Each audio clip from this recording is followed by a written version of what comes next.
My wife has a lifelong friend who got married to a wealthy businessman.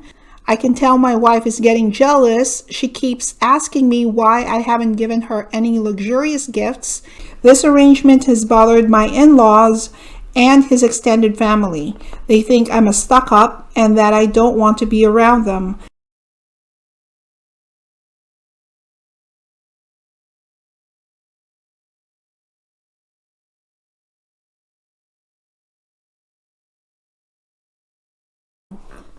Hello everyone, my name is Kay Hartman and with me today is my husband Steve.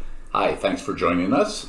Welcome to our YouTube channel, Clear Echoes, where we try to solve people's problems who comes to us to try and find solutions to some situations that are very difficult for them to navigate, and with their consent, we are sharing their stories here so that people who may have similar situations can be helped. I'm a certified clinical hypnotherapist, and with me is my husband who has 59 years of invaluable hands-on life experience, and together we are going to offer you some thoughtful and practical advice to your problems.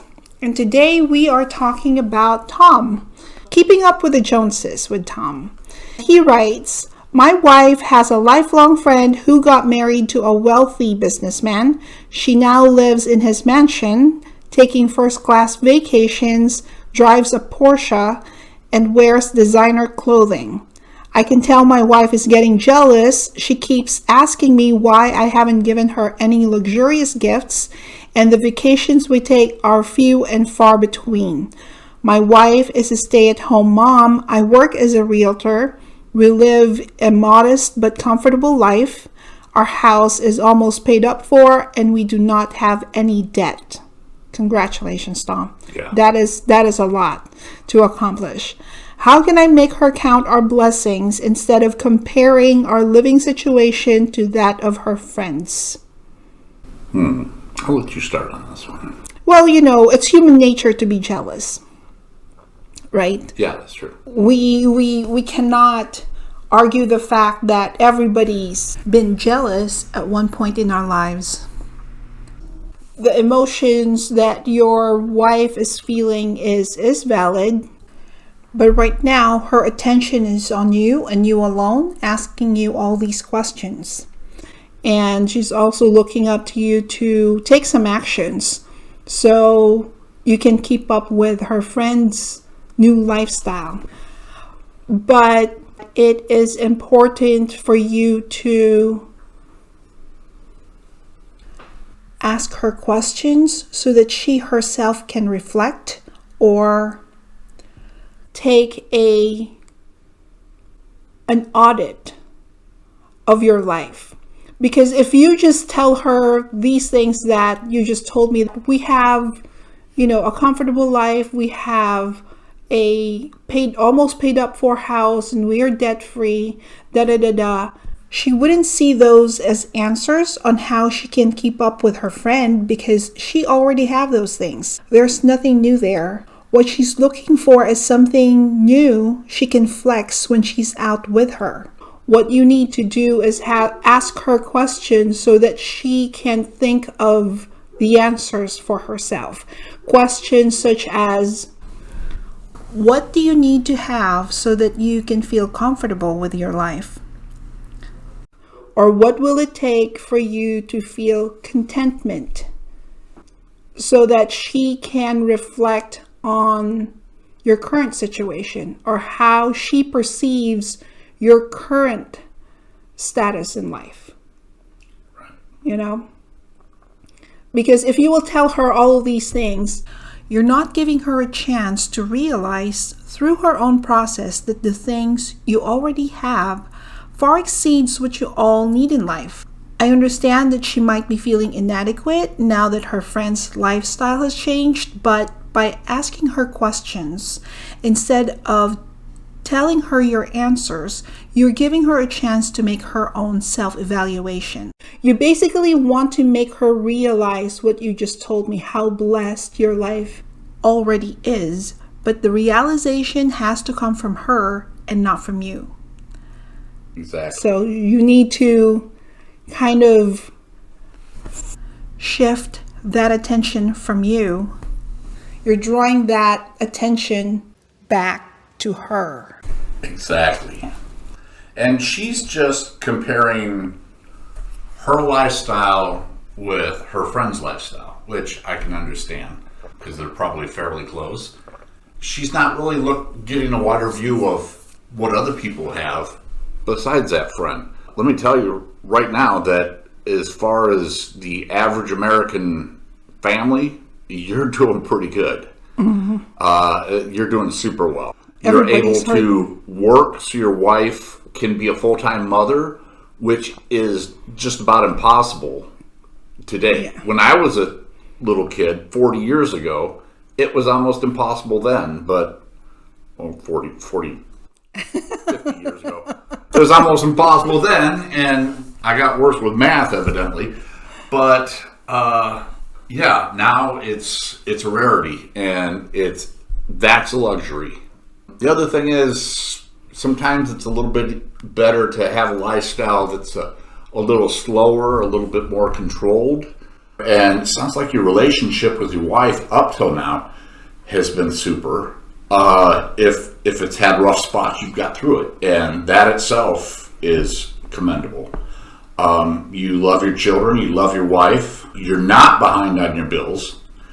Your arguments or discussions, unlike some marriages, are not about money, hopefully, because you're very wise in the way you use yours. There's a lot of responsibilities to being wealthy, not just for you, but you're responsible for other people too. That's a lot of extra pressure if you're a business owner that has employees. Yes, you're making money, but the wealthier people have lifestyles that don't afford them time with their children or their families. So, it's great to be wealthy, but sometimes a modest lifestyle could be a happier lifestyle.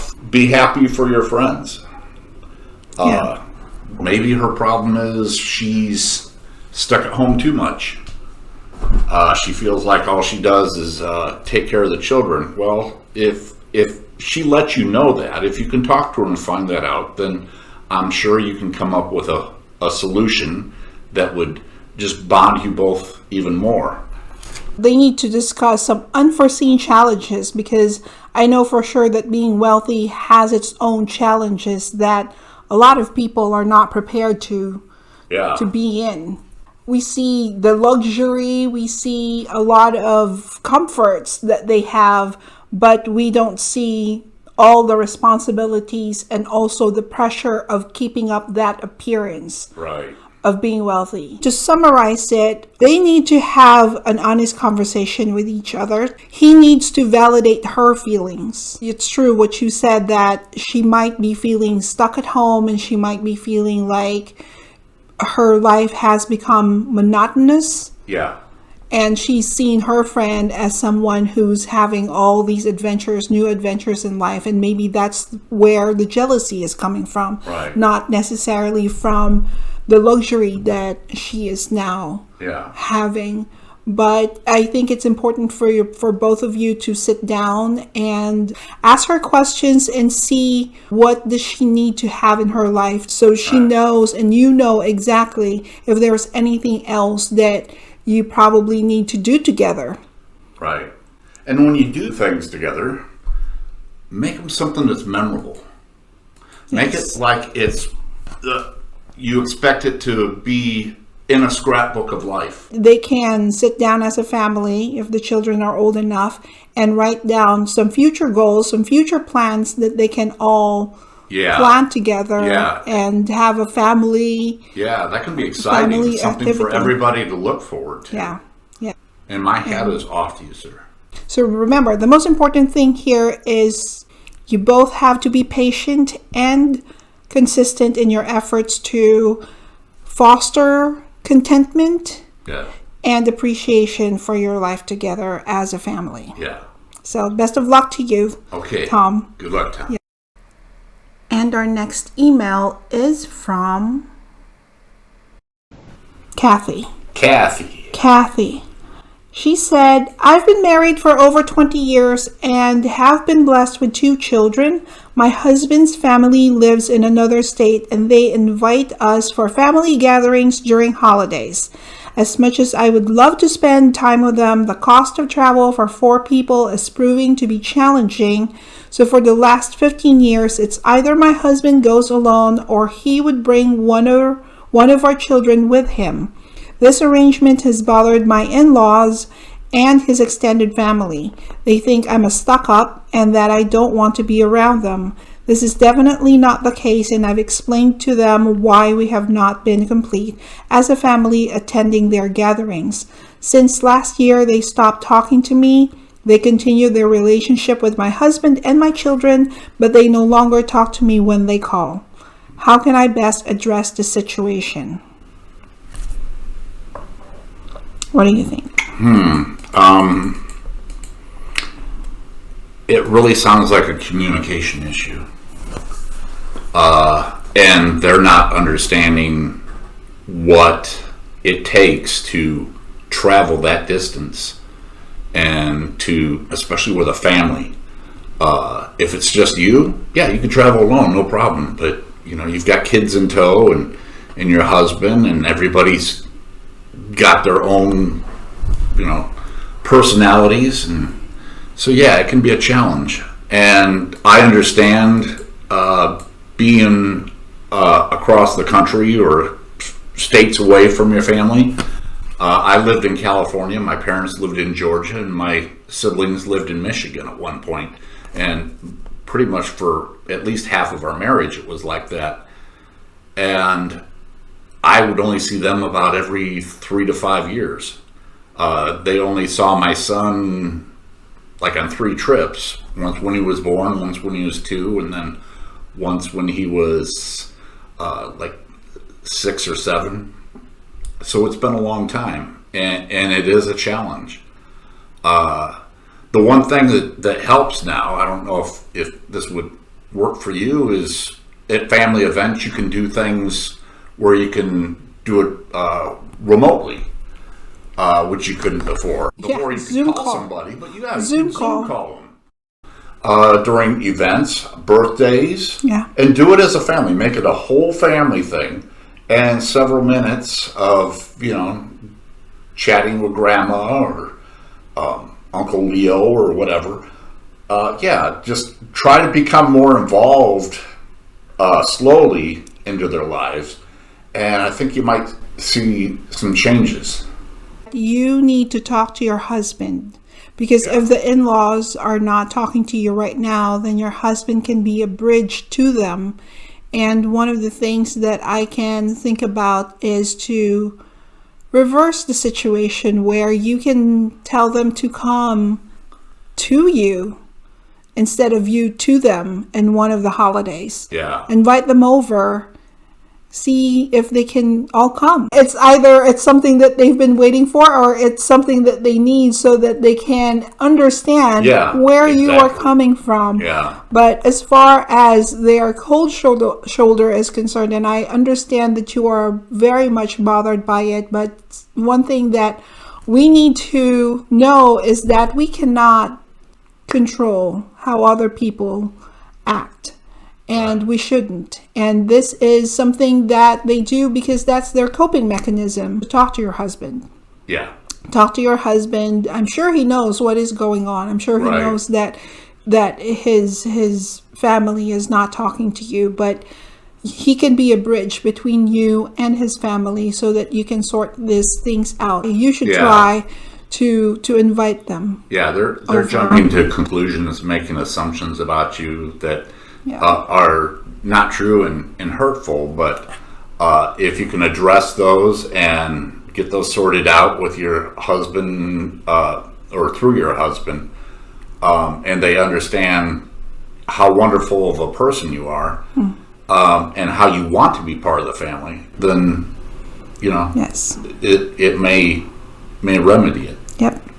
So in summary, try to just learn and accept their actions because they're adults, and not talking to you is, I guess, the best coping mechanism that they can come up with, and best hope that they will come around, hopefully. Hopefully. Eventually. So Okay. good luck. Good luck. Good luck, Kathy, and I hope that you can get this sorted out with the in-laws. Yes. And that's it for today's episode. I hope you guys like it. And if you'd like to be featured in any of our upcoming episodes, please feel free to message us through our social media links, which you can find below. We promise to keep your identity protected, and we hope to hear from you soon. And if you like today's episodes, we encourage you to click subscribe and click on the bell so that you will be notified if there's a new episode that is uploaded. Until next time, we'll see you soon. Keep shining, stay empowered, and be positive. Be awesome. Be awesome. Cool. All right. That went a little better. There's a couple of things you can edit out. It's not too bad.